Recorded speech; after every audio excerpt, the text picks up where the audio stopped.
दोस्तों, मैं उषा सुंदरा सुलभ जिंदगी में आपका बहुत बहुत स्वागत करती हूँ, अभिनंदन करती हूँ। आज की वीडियो में मैंने एक नवयुवक की डेट ऑफ बर्थ ली है और उसका विश्लेषण करने जा रही हूँ। सबसे पहले हम अंक ज्योतिष के अनुसार विश्लेषण करेंगे और बाद में हम ज्योतिष के अनुसार। तो चलिए आज का वीडियो शुरू करते हैं।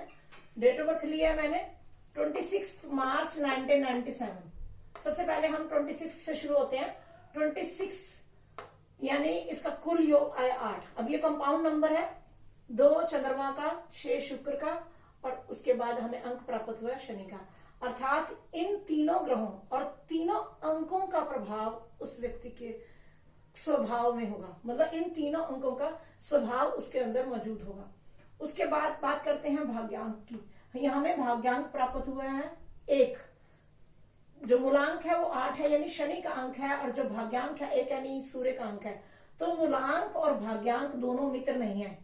तो यहाँ आप समझ लीजिए कि व्यक्ति को, इस बालक को अपने जीवन में तपस्या तो करनी पड़ेगी, यानी मेहनत तो करनी पड़ेगी, परंतु सफलता मिल सकती है। क्यों? क्योंकि ये बालक फाइनल ईयर लॉ कर रहा है, ये बच्चा वकील बन जाएगा। अब इसकी डेट ऑफ बर्थ में यही बताना है मुझे कि ये वकील क्यों बन रहा है, इसने क्यों ये एजुकेशन प्राप्त की है, और ये अब ये इस फील्ड में थोड़ा सा विचलित हो रहा है, इसका भी लॉजिक बताऊंगी मैं। सबसे पहले मैं इसकी डेट ऑफ बर्थ को यहाँ लॉचो ग्रिड में फिल कर देती हूँ।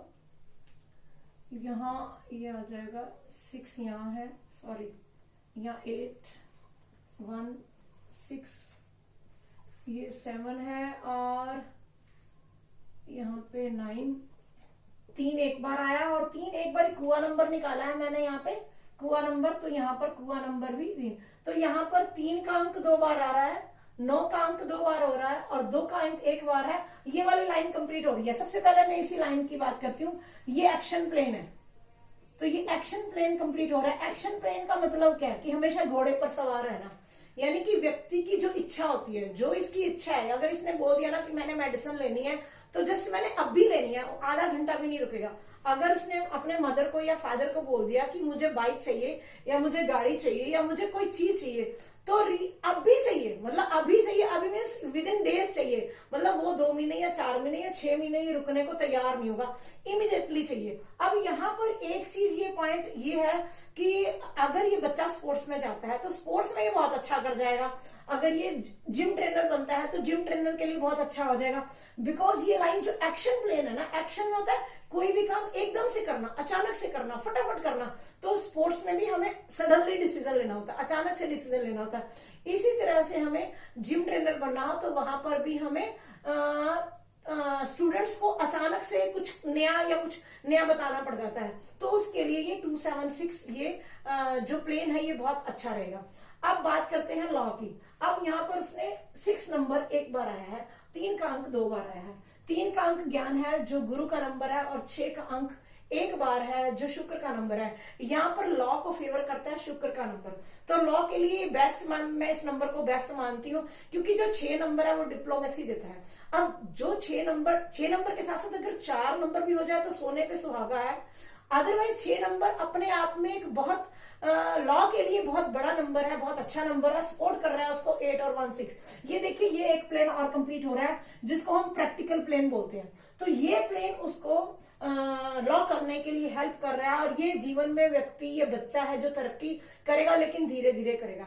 एकदम से सडन कुछ भी नहीं होने वाला, चमत्कार कुछ नहीं होने वाला, धीरे धीरे ये तरक्की बहुत करेगा। इसके मन में ऑलवेज एक योजनाएं, मन में योजनाएं, भाग्य को लेकर, तरक्की को लेकर हमेशा मन में योजनाएं बनाता रहेगा कि मैं अपने जीवन में कुछ और कर सकता हूँ या कुछ और करना चाहता हूँ। हमेशा उसके दिमाग में प्लानिंग्स घूमती रहेंगी। यदि अगर इस बच्चे को ये बोला जाए कि चलो आज हम घूमने चलते हैं, तो घूमने के लिए पहले वो प्लानिंग बनाएगा, पहले वो कंप्लीट बनाएगा कि मुझे यहाँ से यहाँ ऐसे जाना है, मुझे यहाँ से गाड़ी करनी है, या आगे मुझे रूम बुक करना है, या मुझे ऐसे करना है। इस तरह से वो प्लानिंग्स अपने जीवन में करता जाएगा, प्लानिंग्स बनाता जाएगा, और जीवन में एक डक की तरह, जैसे एक डक हमें दिखाई नहीं देती नदी को पार करती हुई, परंतु वो धीरे धीरे आगे बढ़ रही होती है। अगर आप आधा घंटे बाद देखो ना तो डक कहीं और होती है, और आधे घंटे बाद डक कहीं और दिखाई देती है। इसी तरह से ये बालक धीरे धीरे तरक्की करेगा, परंतु तरक्की जरूर करेगा। तो इस बालक को मैं तो यही एडवाइस करूंगी कि इसे जो लॉ कर रहा है उसे लॉ, ये थोड़ा कंफ्यूज है। अब ये मैं बताती हूँ कंफ्यूज क्यों है, इसका कारण बताती हूँ।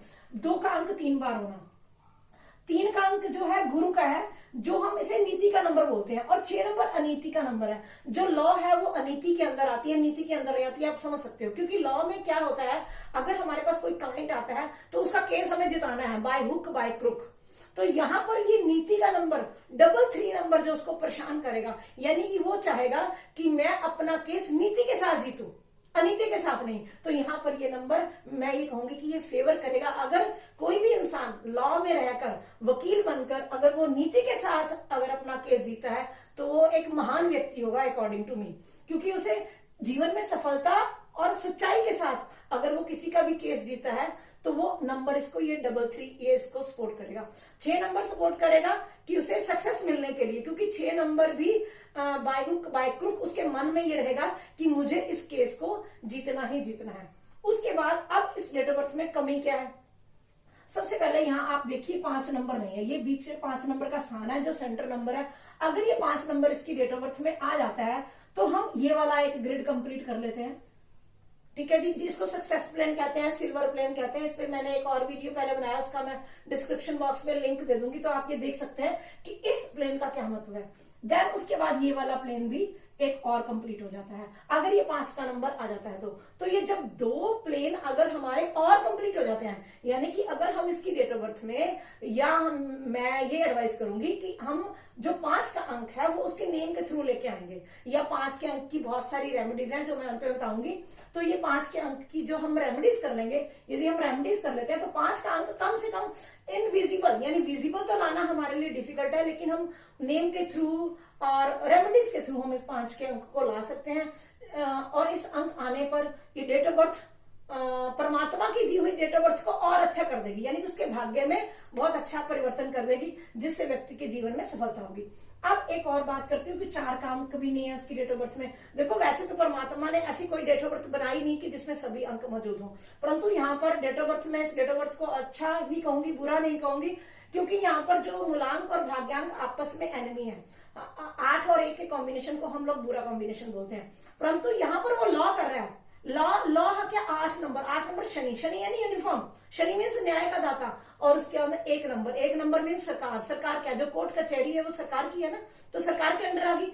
तो ऐसा कोई भी प्रोफेशन जो शनि और सूर्य के अंडर, शनि के और सूर्य के साथ में आ जाए तो ऐसा बालक अवश्य ही उन्नति अपने जीवन में करेगा और इसी फील्ड में तरक्की करेगा। तो यहाँ पर 4 का अंक अगर हम लाना चाहें तो 4 के अंक के लिए हम रेमेडीज, और 5 के अंक के लिए 5 के अंक के लिए सबसे मेन रेमेडी है कि उसको नेम के स्पेलिंग 5 के अंक पे लाने चाहिए। और उसके अलावा ये देखिए मैंने क्रिस्टल का एक ब्रेसलेट पहना है जो 5 के अंक को फेवर करता है, तो यहाँ पर उस बच्चे को भी क्रिस्टल का ब्रेसलेट पहनना चाहिए। इसके अलावा गाय को चारा खिलाना चाहिए और नेम के स्पेलिंग 5 पे लाने चाहिए। और एवरी वेडनेसडे को ग्रीन कलर पहनना चाहिए, ग्रीन कलर यूज करना चाहिए। मूंग साबुत दाल हम कह सकते हैं कि खानी चाहिए, ग्रीन खाना भी चाहिए और ग्रीन खिलाना भी चाहिए।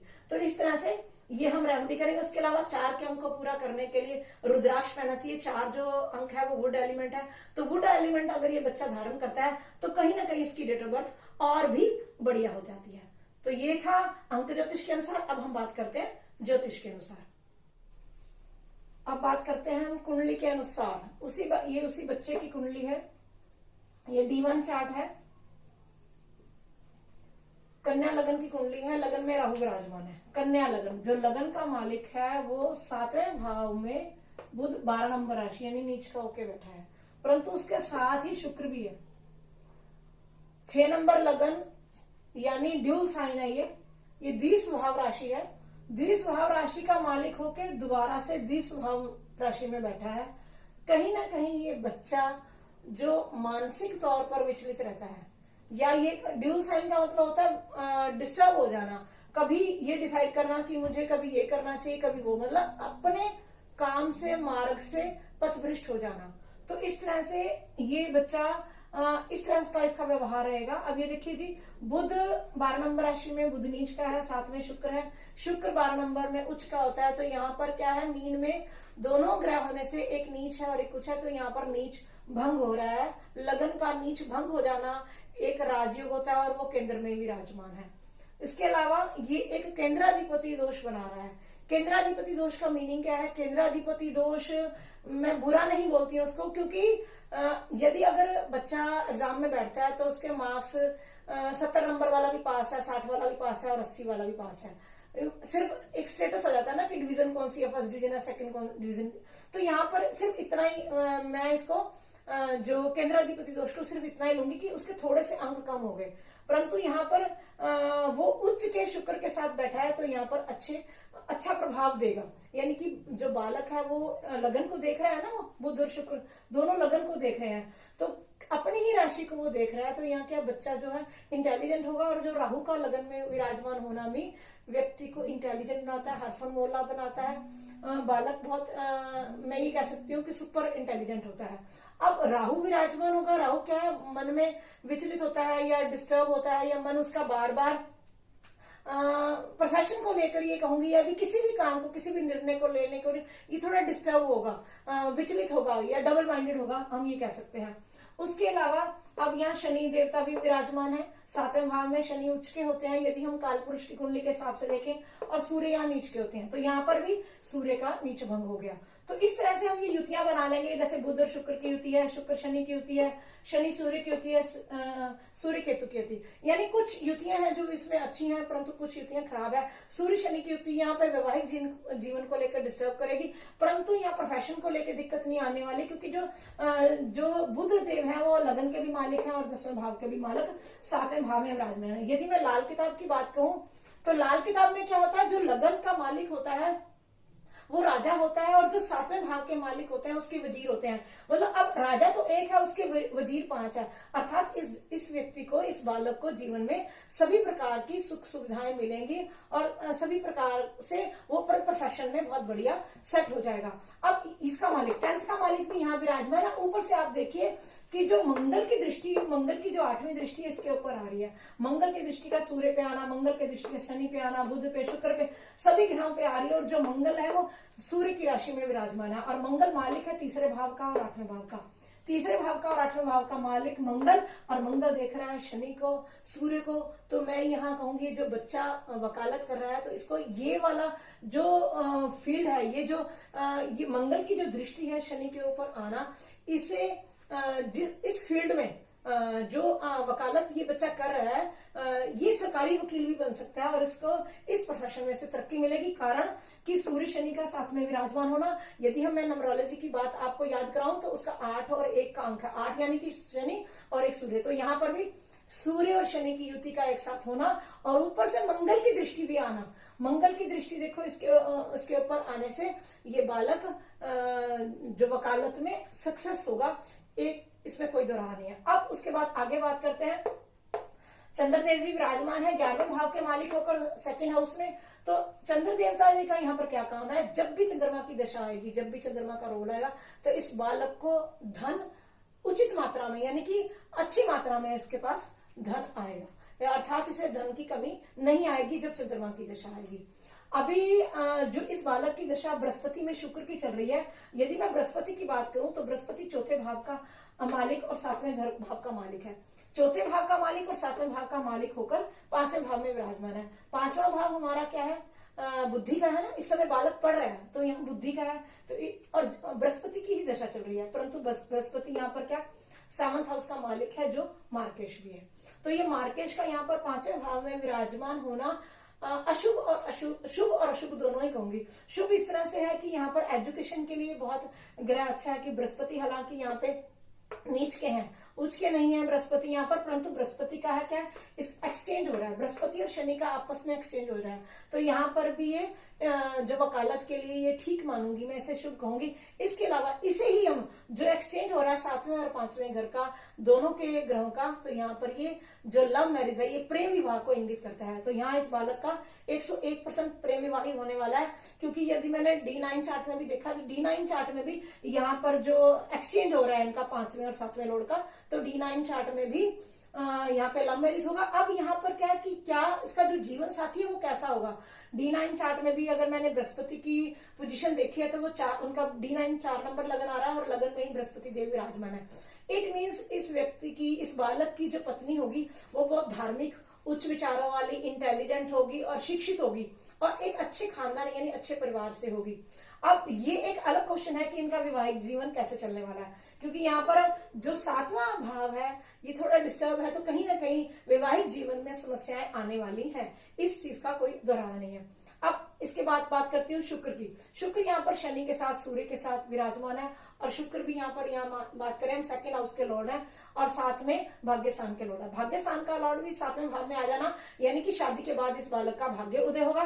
परंतु यहाँ पर दूसरे भाव का मालिक भी यहाँ पर आ गया, तो यहाँ पर मार्केश, ये मार्केश है, तो मार्केश का दूसरे मार्केश के स्थान पर आकर बैठ जाना, तो कहीं ना कहीं मैरिड लाइफ में कुछ ना कुछ समस्याएं जरूर उत्पन्न करेगा। तो यहाँ पर मैं इस बालक के को एडवाइस करूंगी कि शादी से पहले उपाय करके, इन ग्रहों के उपाय करके ही शादी करनी चाहिए, क्योंकि अभी बृहस्पति में शुक्र की दशा चल रही है, जो अभी शुरू हुई है ये दशा, तो अभी अगले 2 सालों तक, ये नहीं कि 2021 और 2022 तक ये दशा चलेगी, तो कहीं ना कहीं ये वैवाहिक जीवन का, या ये मैं कहूं कि विवाह का योग चल रहा है। हालांकि अभी बच्चा अभी सेट नहीं हुआ है प्रोफेशनली, परंतु क्योंकि लव मैरिज का योग है तो शादी तो कभी भी हो सकती है, क्योंकि अब ये दशा चल रही है, तो यहाँ पर भी इसकी शादी हो सकती है।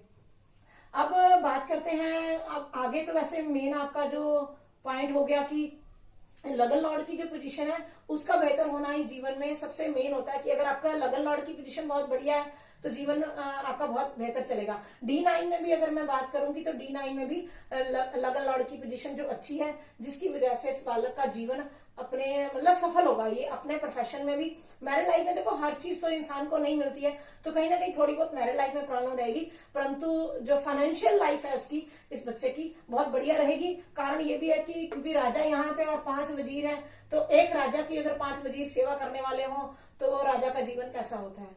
तो इस तरह से ये बालक का जीवन बहुत बढ़िया चलने वाला है। उम्मीद है आपको ये जानकारी पसंद आई होगी। यदि आप भी अपनी कुंडली का विश्लेषण करवाना चाहते हैं तो कृपया दिए गए नंबर पर संपर्क कर सकते हैं।